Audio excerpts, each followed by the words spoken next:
Hi, this is Diane Peters from jcharvestinvestments.com. How are you doing today? Well, we had snow, and it came, and it's still here. It's a little cold today. It's in the 40s. But they said we're going to get rain the rest of this week, so that's really good. Oh, well, last night I watched the game. It was very exciting. Villanova did it. Congratulations, Villanova, and congratulations, Michigan, for going as far as you did. I think you really made yourselves proud. But Villanova is the team, and I think a lot of those players, and there's this one young player that was just, I think he got 27 points, and he's not even a starter. Dion, I think his name is. He was unbelievable. When he made those threes, he was going off. Like I said, I just like sports. I like to see someone in life just go off. But the one thing for me in my life that I learned is about love. And I really took me a long time to learn about love. I told you I had a young marriage where, we definitely were too young for each other. There was domestic abuse. And, we just had these two beautiful sons. God bless them. And, but really, I didn't know what the heck I was doing. And then I was a period of time where I was just abusing alcohol to hide my pain and cutting myself off, not wanting to relate to anybody because I was afraid I'd get hurt again. But really, I sounded very angry all the time. I was really angry. But in the midst of that was a lot of fear. I mean, in my family, I used to call myself an alcoholic, and they'd say, "Oh, you're not an alcoholic." Yeah, I was. Today, I think they say you abuse it, but I was really abusing it. But I was what you call a high-functioning alcoholic. I would work, and like I said, back in the days, you could work, and part of the work part was going out afterwards and having drinks. So I was amongst a lot of people who were doing what I was doing. But really, when I was drinking, I know for me, it was to hide a lot of pain and to make sure that I protected myself. And I wasn't the nicest self I could be back then.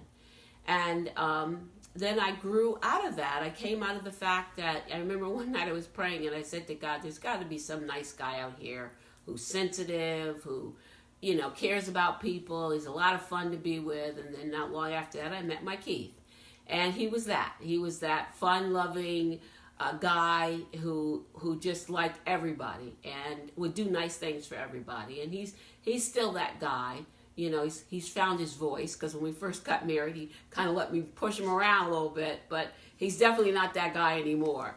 But he is a very fun-loving guy, nice guy to be around, and more important, what we have in common is we both love the Lord very much, and that's very important to me, because that was one of the things I wanted.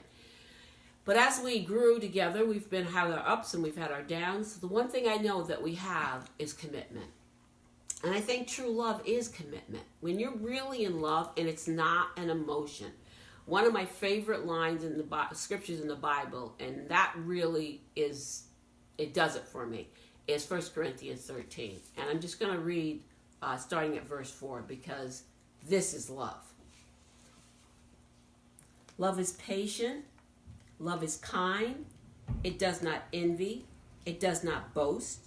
It is not proud. It does not dishonor others. It is not self-seeking. It is not easily angered. It keeps no records of wrong. Love does not delight in evil, but rejoices with the truth. It always protects. It always trusts. Always hopes. Always perseveres. I mean, when I first read that just brought tears to my eyes. And then when someone said, that's how God loves us? Oh man, and every time I read that, I think about that. But I know I couldn't do that alone, on my own. So I know I have to depend upon the strength of God, but also I had to become aware of who I was. And I had to clean out all the unnecessary garbage. And when I say garbage, my opinion, the attitude, the pride, the ego, all that stuff messes with love. And I didn't realize that until I start peeling that stuff away from me. The one thing I did was the control. I used to want to control everything. I used to think I had, it mattered what I thought. Everybody needed to agree with me. Why? Who am I? So when I start peeling away all of that, I realized it was ego and pride, That was what was really wanting me to be the best, and there's nothing wrong with wanting to be the best, don't get me wrong, but what my problem was I didn't care really about you. I really didn't. And when I say that, I was like, I don't care. And that's such a harsh statement.